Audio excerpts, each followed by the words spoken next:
Welcome to our first episode of Fathers Handling Business. I'm Dwyan, not Dwayne, and Donté Witherspoon. And today we're going to talk about the child support system and what it entails and whether or not it's fair or not, depending on what state you live in. So we're in California right now, so we're going to talk about the California state law and the child support system and what that entails. So, for sure, let's just jump right into it. Yeah. So, do you think the child support system is fair? From my perspective and in my experience, I would say, I would say it has been personally fair to me right now, given my certain situation, financial situation, and the agreement that my kid's mother and I had agreed to during the legal separation first. Okay. And now we're currently going through the divorce process, which is hopefully almost done. Okay. Since we have 50-50 custody, that no child support will be exchanged between the two of us. Okay. And so is she going to put that in, that's going to be part of your divorce decree? Is that there's going to be no child support? Right. So it's been a part of our legal separation decree. Okay. Which then has been transferred over into the divorce. Okay. And so, and it's crazy the way she did it. I know why she did it that way. And she's the one that initiated this because she makes more money. And so yes. The plot thickens. Yes, the plot thickens. I could have asked for more. Okay. But I chose not to. So wait, you could have asked for the child support. Yes. But you chose not to. Correct. So you could have asked for the child support, but you didn't ask for the child support. Okay, Yeah. So this is quite a different situation than most people. Most people. Yes. Okay. I would So say makes that sense. most people in your typical relationship, there would be the woman asking the man for child support. Correct. For however much amount of money, depending on the income. And I've talked to countless fathers who are in that particular situation. And so is it fair? I'm going to say that the courts usually lean on the side of the mothers more often than not. Facts. I'm going to say that based on the stories that I've heard, but like countless stories, I'm going to say that the courts typically lean on the mother side. Now, is it because the mothers have more custody? I don't know. So let's even dial it back even more before we go forward. So the name of this is child support, right? So what does that even mean? So does that mean that I'm supporting the child, or am I supporting the mother to take care of the child? What does that mean? So in my eyes, from my perspective, it is monies that are used to support the child and the child only. So, so does that include? So what does that include? What are we saying? Like, are we saying that in order for the mother to take care of the child, she has to be living a certain way to take care of the child? Or are we saying that all the money that we're giving to the mother should be going to the child, meaning like his clothes, his food? Right. So the court would say it depends on what type of job and income the mother has. If the mother has an income and a job, right? Okay. So let's say the mother has an income, she has a job, and also dependent on the percentage amount of custody that each parent has. Let's just say the wife got full custody, right? Okay. Or the mother has full custody, and then because this is more of a typical situation where the mother usually has full custody, right, and then the father has like weekends, you know what I'm saying, summer times. Right. He has like partial custody. Right. So in those type of situations, the child support is going to what? Is going to making sure the mother can take care of the child, whether she's working or not, or does it go to taking care of the child? I think it's going to go towards both. And but it also depends on if the mom has a job or not also. Okay. So there's going to be cost of living in taking care of a child, just in general. So if you guys out there have children, you already know what it's like, how much it costs to take care of a kid, not even in sports, just a kid that just, goes to school and that's it. Like, so it costs a lot. Right. And so these are facts.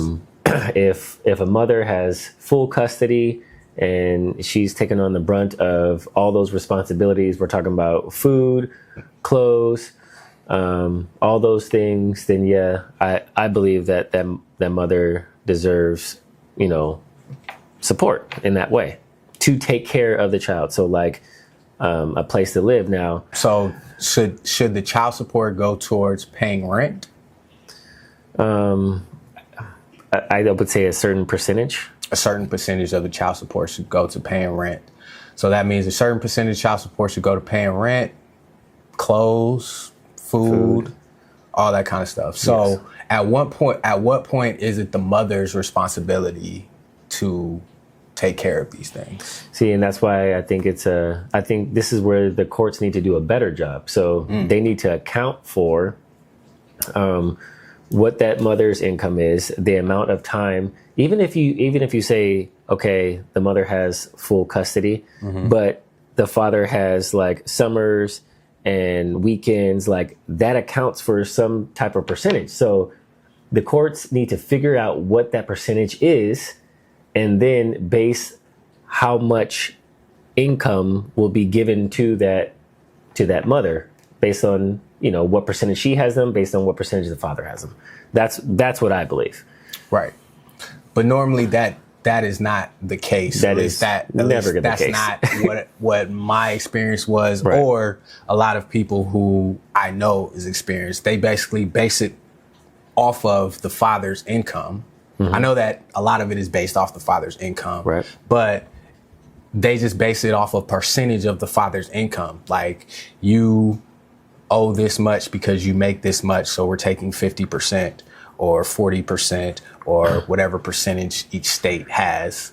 Not accounting for anything else. Not accounting for anything else. They're just giving it to the other party, right. to the custodial parent, right? So the non-custodial parent usually gets the shaft in that case. So they're stuck with half of their income trying to take care of two households, right? And so, that's been a bane of a lot of people's existence, and then, so even when you have the court mandated child support, right? So that they don't take into account the other stuff that the father pays for, right? Right. So I'll give you for instance, this happened to a homeboy, this happened to me, right? So I didn't get on child support with my oldest son until he was 6 years old, okay? And so from 0 to 6, it wasn't like I wasn't taking care of him. It wasn't like I wasn't spending money on him. It wasn't like he didn't get clothes, shoes, diapers, et cetera. But they don't take that into account, or at least they didn't take that into account. I don't know, right now. And so they just added up however much I was making when he was 6. Now, mind you, when he was 1 to 6, I was making less than when I was making that 6, when he was 6, right? So they just took whatever I was making at that point and said, okay, this is what it adds up to be over 6 years. So you owe this much in back child support. Right. So even after he was 18, after he was already living with me full time, I was still paying back child support from those first 6 years, which was like $30,000 or something, something crazy, you know what I'm saying? To where it was spread out over, and I was only paying like $50 a month because I still had to pay the actual child support, which was, you know, taking a large sum of my money, you know what I'm saying? So not to mention that got other kids, other households, other things to take care of, you know what I'm saying? So these type of situations are very, very, they put the father in a precarious situation. Right. Because not only are you paying all this child support, but you still want to do things for the child. Like when it's his birthday, you still want to give him things. You still want to take him places. You still want to be a father. Exactly. But it puts a lot of, I was definitely blessed, you know, to be able to still take care of my kids and still have fun with them and et cetera, et cetera. But there's a lot of fathers out there who are unable to do both, right? They're unable to pay this high child support and still have fun and take their kids out and, you know what I'm saying, still like buy them Jordans and clothes and et cetera, et cetera. So can you speak to, you know, how, you know, what can be changed in that? Right. So this is where there's a huge gray area and in the justice system. And this is where they need to get it right. And honestly, it's going to take someone like a judge to go through, you know, something that we're going through, right? Experience for them to want to do something about it, right? I remember going through the whole divorce process. I was like, I should be a lawyer at this point because I was doing all this stuff on my own. Right. I didn't have a paralegal. I didn't have a lawyer. I was doing all this stuff on my own, just by researching YouTube. And I was like, I need to go. I know that I'm not the only one. I should go help other fathers. The same thing goes with this whole child support thing. It's like, there has to be a judge out there somewhere who has gone through exactly what you've gone through as far as child support is concerned. Back child support. Like, I've heard a ton of stories like that too. And a lot of it, and it's very rare that you'll get this, but at what point does your kid's mother say like, no, he's been, you know, here, he's been putting forth and, you know, at what point does that, I mean, I waited, you know, all the years, you know what I'm saying? I asked, you know, hey, can you know, I'm doing this and I'm doing that, you know, can you just go up to the office and take the back support off? Like I asked that, oh yeah, I'm gonna do it. But they actually have to go up there and do it. And shout out to one of my homeboys. He just got his baby mother to actually go and she actually took off the back child support. So, you know, thank you, you know. Yeah. And I always find it interesting that the men that have baby mothers or, you know, child's mothers, I know we don't like that term, baby mother, but, you know, she is your baby's mother. She is your child's mother. Right. But the men that have the child's mothers that want to be there, that want to take care of their kids, that want to, you know, do all of these things for their kids, they make it more difficult. But then the dudes who don't want to take care of their kids, and, you know, they have the women chasing after them. Right. You know what I'm saying? Don't make no sense. It doesn't make any sense. It's so weird to me. Like, you know, I had such a difficult time, you know, trying to get things done, you know what I'm saying? And I'm like, yo, I'm trying to do this, I'm trying to do that. And it's always struggle. It's always struggle. And then I see other dudes who not even trying to take care of their kids, you know what I'm saying? And the mom is just running after them and like bringing the kids to them. Right. Like, I used to have to travel 75 miles to go get my kids, right? Right. Their mother never met me halfway, never offered to meet me halfway, didn't pay for my gas, nothing like that. You know what I'm saying? And it's like, okay, cool, I'll do that for my kids. But it's like, that doesn't go into account when it comes to taking care of your kids, right? Like that doesn't show up in the court docs saying, okay, like, you know, he's spending, you know, $50 of gas a day, you know what I'm saying? Going 75 miles there, 75 miles back, then taking them back the same day. That's 300 miles in one day, bro. Right. That's 300 miles in one day. And that's just one day out the week. Unfortunately, when it comes to the judicial system, they don't care about anything except for like bottom line or facts, or there's no like emotion behind it. Right. And even then it's like, we'll do the bare minimum of what you guys are asking of us because we don't care. They don't care. Like, and I'm almost convinced that they are trained to not care, to not have emotion. I'm serious. I am so serious. Like, they're trained to not have emotion when it comes to like thinking about, oh, like, well, I wonder what this father has been doing, and can you tell me a little bit about, like, no. Right. Those questions aren't asked. Like, I was not asked, certain questions, and it was just like, okay, you'll listen to the mother, correct, say all these things, paint a horrendous picture of you that is completely false. Right. But then when it comes to like the father speaking and sharing his part, it's just like, oh, that doesn't matter. What matters is what we're asking you. But I'm like, wait, you just listened to this whole story, right? Which was all lies, but you're not going to listen to my half of the story, right? So, so I think we have the benefit now of documentation, phones, things of that nature, which I don't know if, not back in my day, but when my kids are younger, I didn't have all of these tools, you know what I'm saying, to kind of document. So I think one of the things that I would suggest anyway is any fathers out there, definitely document what you're doing. Document what you're paying, hold some receipts.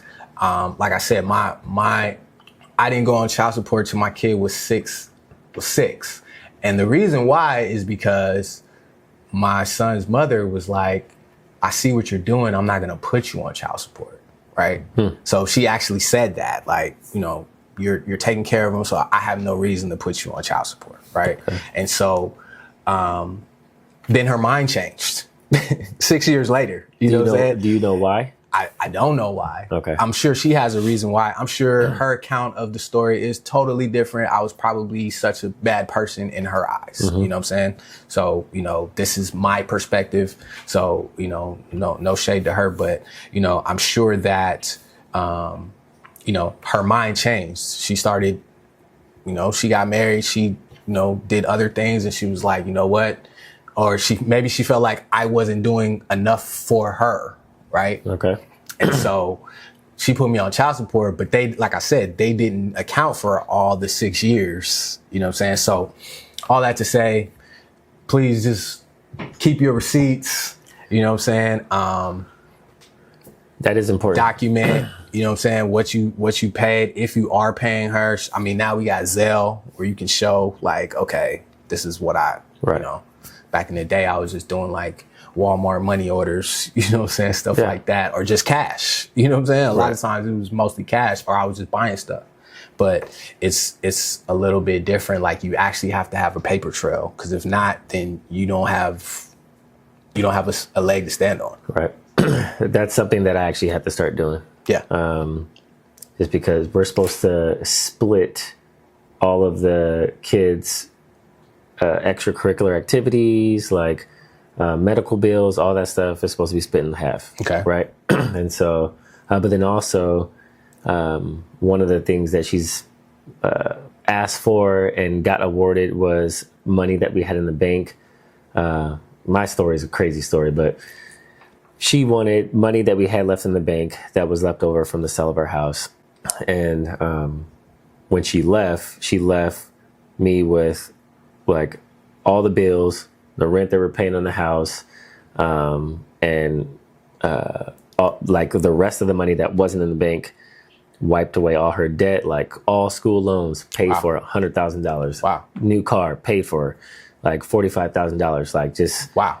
Yeah. So, and then she was asking for more money on top of that. So I'm like, okay. And is it now, was she asking more money as in alimony, or was this child? Not alimony, not child support, just the remainder that was in the bank left over from the sale of the house. It was in the CD. The CD matured, and I took it out to pay for all the bills that she left me with. Gotcha. And so that's what she's asked. So now I'm paying for, she pays for my daughter's dance. I pay for my son's everything else, right? But I have to keep track of everything because what I'm paying is more than what she's paying for my daughter's dance. And so that's just the overlap is gonna happen. Right. And the amount of money that I owe her is gonna dwindle down because I'm keeping all the receipts of every single time my son has a tournament. Nice. It's like $100. Boom. Very boom. nice. It's crazy every week. How can we relate this to our faith? Like, how do we reconcile this when it comes to child support? And well, let's back up for a second. Who are you? Like, what is your background? I am a licensed marriage and family therapist. Okay. And I remember when my wife had left, I had this misconception of like, you know, who's going to go to a divorce therapist for marital help, Right. you know?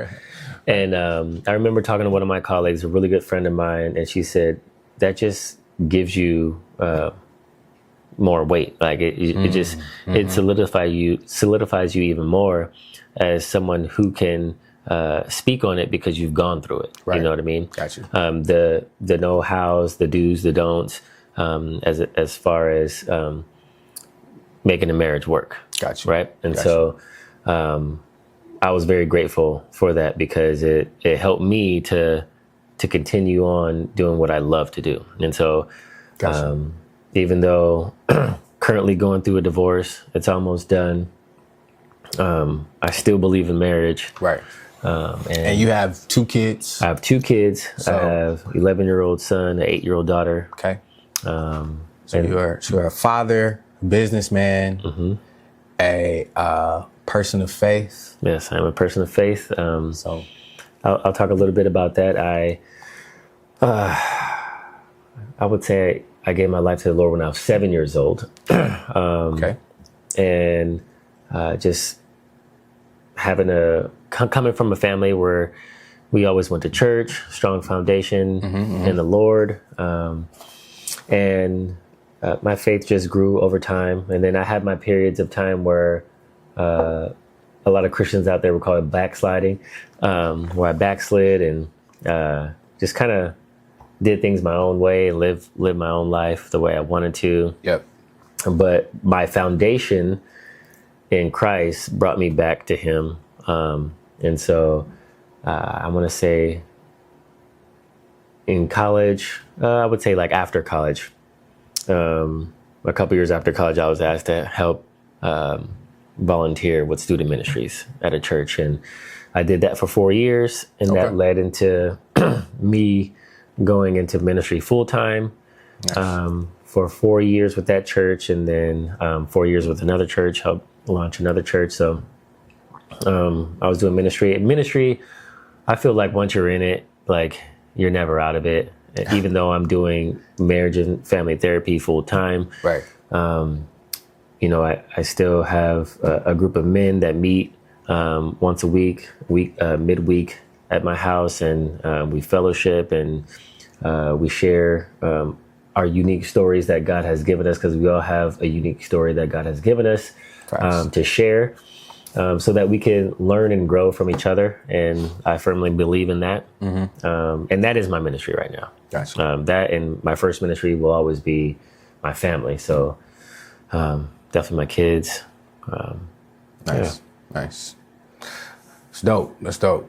So family man, father, businessman. So you have talked to a lot of different families, I'm assuming, that have had these issues as far as child support concerns. And what seems to be the overarching theme that you're seeing? So I would say more often than not, in today's society, you will see a lot more fathers wanting to be fathers, right? As opposed to probably when we grew up, there was a lot of absentee fathers, Correct. A lot of kids growing up without fathers. Correct.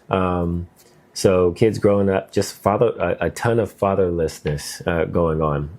But things have changed and have evolved, and for the better. Yes, Things changed for the better, for sure. Yeah. So and and a lot of us who are wanting to be fathers have experienced not having a father at some point in our lives, right?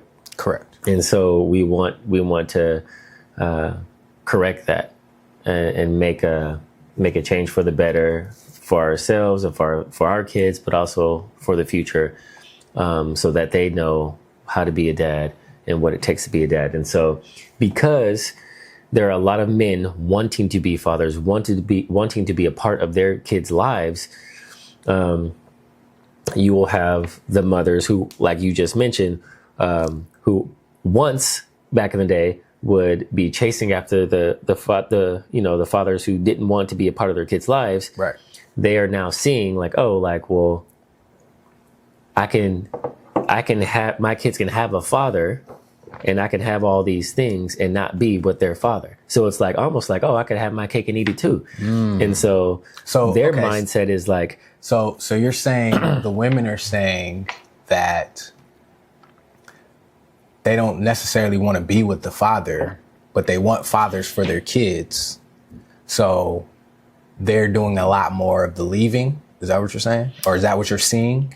I don't know. I mean, it could be like, there were some like comments that were made before, at the time my wife had left, that she mentioned months prior to. Just to be clear, your wife left you, not the other way around, correct? Correct. Okay. Go ahead. Correct. Yes. And so there were some things that she mentioned. I'm just like, I kind of brushed it off because I'm like, I don't know what she's talking about. But in the beginning, like, and I think it was twofold for me personally. Twofold, like in the very beginning when she left, like I still wanted to be with her. I still wanted to make things work. Okay. I was trying to figure things out. Okay. And over time I realized like, oh, she has no intention, zero intention of getting back. Okay. And so I had to protect my heart. I had to protect myself. Okay. Sorry if you guys hear that noise. I just I think you'll be all right. Yeah. You'll be all right. I had to protect my own heart and let her go. Right.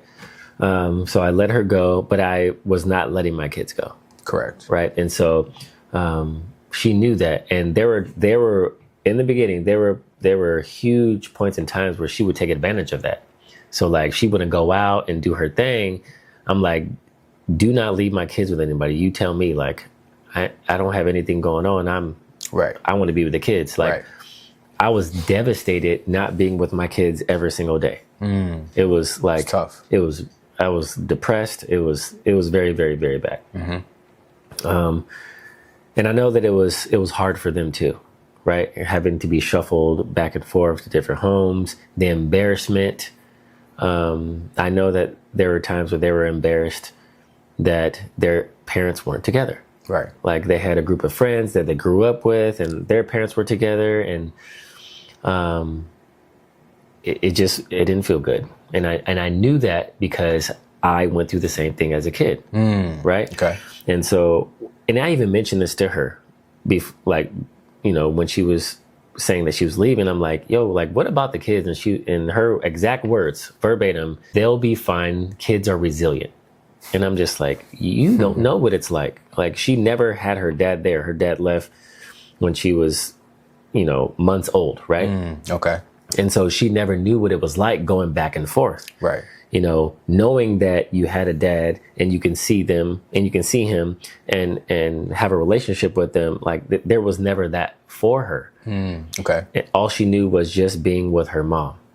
And so I tried to explain that to her, but she didn't listen. And so like, I could see like all the things that my kids were going through. I already went through them. So I knew. Right. But they don't want to hear that. Like, they want to do what they want. So in your opinion, in your professional opinion, when you're speaking with couples, marriage, that kind of stuff, are you seeing where women are not valuing the men in the child's life? I see where women are not just not valuing the men. Well, it depends depends on who the man is. Like the man could be a deadbeat, you know. Okay. So it depends on the man, the person, but I don't think they're valuing the importance of having a father in a kid's life in general. So like now there's different, like if you're a father that's going to be abusing your kids, and like that's a different story. Like that's all bets off. But right. I mean, but I'm specifically talking about, you know, the rational people, because usually when somebody's coming to someone like yourself, like a counselor, like they're usually a rational person that's trying to either work it out or figure something out, right? So just in your experience, you know, just normal rational adults, you know, who want the best for their kids, that are not abusing or, you know, anything of that nature. Like I said, are they not seeing the value of having the man, especially in their formative years, not formative years, but their adolescent years, you know, as they're growing into themselves? I would say every situation is different, but if it pertains to, you know, the relationship itself, no, they're not seeing the value that the man has for the children. They're only seeing what the man is not giving to them as an individual. So it no longer becomes about the kids. It becomes about what that person can or cannot give that individual woman. So now it becomes a situation where the kids are weaponized. Oh, that happened. Yeah. Oh my goodness. Sound like I opened up a whole nother can. Yeah. But yeah, I mean, this all ties back into the child support thing. Like I said, like the kids become weaponized. So you can use them as weapons in court. You can use them as weapons to get more money. We all saw that funny meme, or that funny thing that you sent me that I had already seen, about Mike Epps, you know, saying he knew he was on once the child support came to him. You're right. You know what I'm saying? He knew he was on once child support came to him. And funny enough, when I got summoned or served, right, for child support, I was actually overseas, right, in the military. But at that time I was doing music and it started to get a little popping, right? So as soon as I landed in the United States of America, not at my house, I was at my godparents' house on the other side of the country. Next morning, sheriff at my door. The next morning, sheriff at my door. I'm overseas, bro. Sheriff at the door, at my godparents' house. They're like, Dwyan, there's somebody here for you. I'm like, what's going on? Boom, served me my child support. Like, oh yeah, now you popping, now you making some money. Oh yeah, here you are. So like I said, like this is my perspective. So I'm not saying that that's what happened, but I'm saying that I was asked, like, how much money you getting from doing these shows? Aren't you making all this money from doing shows? And wow, I'm like, you know, what do you mean? You know what I'm saying? What does I got to do? I'm still taking care of as soon as I landed, I came over for a wedding, for my sister's wedding. Came back overseas as soon as I touched on U.S. soil. So they knew, like, where you were going to be and all that. Oh yeah, I mean, I had a passport, so you know what I'm saying. As soon as you swipe the passport, and if they're looking for you, you know what I'm saying, they can't get me obviously if I'm overseas. Right. But as soon as I swiped the passport, you know, they knew where I was, obviously. And when you're in the military, you have to tell them where you're going. You have to give them orders, right? So, like I said, I went to my sister's wedding in Virginia. And so, like I said, that wasn't my home. That wasn't my home of record. I was at my godparents' house in Virginia, bro. and yeah, they came. Sheriff came and served me with child support. But like I said, like Mike Epps, same thing. You know, as soon as he was on, you know what I'm saying, they came, like I said, she wanted a raise. Right. You know what I'm saying? And so now it becomes, okay, now you want a more percentage of what I'm making. Right. Not necessarily to take care of the kids, but because you are seeing that, okay, I'm doing better, so now you need to be doing better. So I'm gonna talk on that. Okay, so like I said before, depending on the percentage of the time you have the kids, right? I really think it's that, and like, I don't think you need to have this. So let's say you made it big in music, right? And you're making millions of dollars, but this is after you guys had already split. Correct. Right? Correct. And you've been paying child support, and let's just and your ex has a job and she's doing her part. In my opinion, like, shouldn't matter. You don't need to give her the type of lifestyle that you are living. Correct. Like, as long as your kids have food in their stomach, clothes in their back, they have a roof over their head, and they're in school, and that's taken care of. Like, she didn't earn that. You earned that. Correct. And if your kids come over to your house and they have all the things, it's because you gave that to them. Exactly. But that's not how the court see it. The court sees it as every time you get a raise, they get a raise. Like, they can literally take you back, because this has happened. Like, I've had to go to court to get a raise or a decrease. Like, I went to go get a decrease because I was like, this is ridiculous. But, they can actually take you back, and then they base it solely on what you're making at that point, not necessarily what it takes to take care of the kid. It's solely based on, if I take you back to court and you're making X, Y, Z, I need to get a percentage of that. Do they base it on your W-2, or they base it on your monthly or weekly pay stubs? Now that I don't know. I think you have to submit like 3 months of pay stubs or something like that. So I'm not sure about if it's W-2 or pay stubs. I think for me, I had to submit like pay stubs. Okay. So, and so to me, that is not correct, not right. It's 1,000%. I don't think that's right. That's where it's flawed. That's very much so where it's flawed, because at the same time, obviously you want your kids to be, the best that they can be, et cetera, et cetera. But if you're doing certain things in your life to advance your life, and the mother is not doing certain things in her life to advance her life, then how is that my fault? Right. You know what I'm saying? How is that something that I should be penalized for by the mother, by the kids, if they're seeing, if I've made steps, for instance, getting married to somebody else or someone else, and now obviously 2 incomes are better than 1 income. Right. So if the mother didn't, get married or partner with somebody, we live in California, it's expensive out here. Right. And so they're struggling, but they never, made that a priority to try to, partner and, Or maybe they did and no one wanted them. Okay. Well, speaking from personal experience, my ex-wife told me, like, I'm just focusing on the kids. I don't want anybody else. I'm focusing on the kids.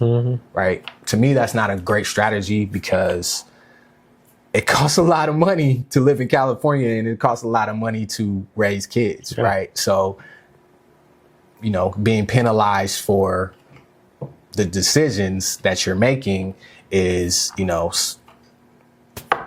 that is what it is. You're getting penalized for the decisions that you're making. Yeah. I mean, and by all means, like, you don't have to go out and find a partner so that you can have a better income. Like, there are things that you can do. That you can do. You can get a better job. Yeah. You can level up your skills. There's a lot of things, but the easiest and the most, human way that we do things in this life is, we get together and we either get married or we partner or we whatever, and now 2 are 1, and now 2 is better than 1.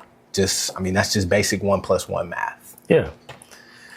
I mean, I'm gonna say though, like, let's say she never wants to get married. That's her prerogative. Correct. But even still, like don't depend on another man to like help you with your stuff. Like make your own money. Like everyone want to talk about like, oh, I'm an independent, and they want to sing all these Beyonce songs and whatnot. Like, well, then do it. Stop asking. Preach, brother. Yeah. Then do it. Like preach, brother. Preach, brother. So I mean, we got kids out here on social media making millions of dollars. Like millions. Like there are things that you can do. Like, and I also want to say like, and I believe you just said this, like kids should not be penalized either. So, when you're making more money and, they, so-called get a raise in child support, that money needs to be going to the child, not on a Chanel bag, not on getting your nails done or your hair did. Like, so how do we reconcile that? Right. So how do we say that, it is going to the child, because she can put the child under everything, right? The child is under my roof. So anything that I do is for the child. Like that has been said before, right? But obviously we don't believe that. We don't subscribe to that. I don't subscribe to that. And it ain't true. It's just not true. It's just not true. So one of the things I was thinking about is, giving the kid a debit card. We live in a different type of world than, like I said, my kids are grown now. So, I'm just speaking from experience, but we live in a different type of world, like where you can actually give the money to the kid. You know what I'm saying? The kids especially after a certain age. Yeah. You know what I'm saying? Like, okay, this is your debit card, like whenever you need school clothes, whenever you need this, like she can be the trustee over that or whatever, but it's actually an account that goes towards the kid, not I'm putting it in her account. Right. You see what I'm saying? Yeah. So that makes sense. And it also, it depends on the age of the kid. Right. Right. Of course. And I think I was listening to one of the, but we both have businesses, right? Yeah. Okay. So when you you have a business account and then you have a personal account. Right. Correct? Yeah. Okay. So if we have a kid account and we have your personal account, you have to be accountable. You have to be accountable for your business account, right? After every year. Okay. Why can't we do the same thing to where if I'm putting money into the kid account, you can use it for whatever you need to use it for the kid. For the kids. But you need to be accountable for that, right? So we're not talking about a new Chanel bag. We're not talking about a new bed, which has happened. We're not talking about, just your personal things, but whatever expenses that are for the kid, you use that. It's all itemized. It's all itemized. Right. So it's like, if you ever get audited, let's say, if I want to take a look at it and be like, hey, where's my money going? Right. Okay, cool. All right, cool. We needed new shoes, needed this, needed that. Okay, cool. You know what I'm saying? Like, I don't got no problem with that. But, we all know that it doesn't take the amount of money that they're asking for in a lot of cases to take care of kids. You know what I'm saying? Like, it's just not true. I would like to add to that too, because, and I think it's genius. And I shout out to, Matt Barnes also said this on All the Smoke podcast with Steven Jackson. Like, he said he reached out to, I forget who it was. Remember the Rush card? The Rush, like, the Rush card. Yeah. He reached out and asked, how they could do something exactly what you're talking about. Okay. Right. I think that would work if the courts would, somehow link it to their whatever talking parents documentation thing, that app that they have. If they can link it there, it would really keep things in check with, parents and spending and what they spend it on, the money that they get from child support, what they spend it on, because the courts can see, you can go in, you can see. I can see it. So the accountability would be to a whole nother level. Right. And it's not that and I'm not even saying that I need to know every single dollar that's spent. Like, that's not what I'm specifically saying. But just having that accountability of saying, like, you know, you can't just go spend on whatever you want, right? You can't say, okay, well, he just paid his child support, so now I can pay this light bill. Like, no, like, this is your house. You need to pay the light bill. You need to pay the rent. You need to buy the groceries. Like this money should help with the groceries. It's obviously because the kid is eating the groceries. Like, I get that. But, like, you can't solely depend on this to, like, take care of yourself. Right. You know, like, you need to be an adult and take care of yourself. And then the kid. So what the courts would argue in that situation, they would say, well, the mother has the children 90% of the time. Right, 90% of the time. Okay. And so because that the mother has the children 90% of the time and you only have them 10% of the time, then, you know, this amount of money should be, you know, be given to rent, utilities, you know, et cetera, et cetera. Okay. Well, then let's come up with an actual percentage. Right. Right. Like, what percentage of this child support is going towards, like, basic living expenses, right? Like you said, like housing, food, that kind of stuff. Like, let me know what percentage is going to that. Okay. But the other percentage should be taken care of by the custodial parent, right? It shouldn't be, solely dependent on whatever the father gives. I absolutely agree. Yeah. So it's been a crazy situations, you know what I'm saying, that we've seen, that I've seen personally, and I'm sure you've seen some crazy situations with child support. So, you know, I don't know. What do y'all think? Do y'all think that, you know, we're bugging, that child support should just be whatever the mother deems necessary? Or should there be, you know, a little bit more accountability? You know, I'm sure some mothers will chime in and say that we're just, you know, bitter fathers. You know, I'm not bitter. I'm highly grateful for my kids and, you know, for the situations that I've been through. But I do know that it wasn't fair. It wasn't fair at all. And you know, I know life is not fair, and I know that, you know, if we would have stayed together, then maybe it would have been better, but, you know, that's just not how life works. Right. You know what I'm saying? That's just not how life works. I used to think like that too. But then I come to realize, number one, God has a plan for everything. Correct. And I can't say that things would have been better, like, if we would have stayed together.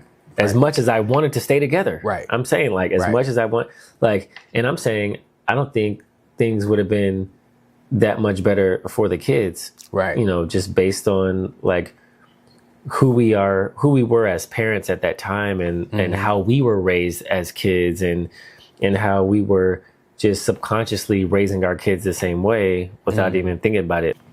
So it's kind of clear that there's a lot of different viewpoints on this. This is just our viewpoints from some fathers, some businessmen, and some people of faith who are trying to do the right thing, trying to navigate, you know, but we always want to see God's wisdom and guidance as we go through.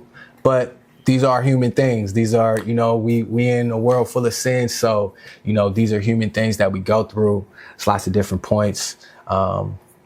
You know, what you got to say to end it off? Yeah. So, you know, I would say that the justice system needs to do a better job. In order to call it justice, they need to take the time and work out the percentage things. I love the debit card idea. All these things need to be taken into account so that we can actually call it justice for the dads just as much as the moms. Correct. Right? So, yeah, I think that... and I know we look at it more of a logical, women look at it as more of, you know, emotional. Sometimes, like you said, the kids are used as weapons against us. But, you know, we're gonna keep pushing through. We want to thank y'all we want to thank you specifically for joining Fathers Handling Business. This is our first episode. We're going to tackle, some topics, some heavy topics that affect dads. We're both Black dads as well. So, that affect our community as well. So we appreciate you watching. Let us know in the comments if you think we're tripping or if you got some better ideas on how we can make this child support system a little bit better, a little bit fair across the board. We appreciate you listening. Check us out next time. Peace.